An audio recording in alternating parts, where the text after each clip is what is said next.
भाजी खाऊन मुलांनी विचारलं, कुठल्या हॉटेलमधून मागवली? मी सांगितलं, प्रियाज रेस्टॉरंट. 500 रुपये बिल झालं. तर ही प्रियाज रेस्टॉरंटची रेसिपी तुमच्यासोबत शेअर करत आहे. इथे 2 तास भिजलेला अख्खा मसूर स्वच्छ धुवून कुकरला 2 शिट्ट्या काढून घेतल्या.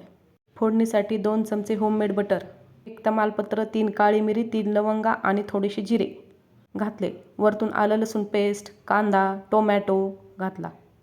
हे थोडंसं परतलं की 1 चमचा धने जिरे पावडर, अर्धा चमचा लाल तिखट, अर्धा चमचा हळद, अर्धा चमचा काळा मसाला आणि चवीपुरतं मीठ घालून छान परतून घेतलं.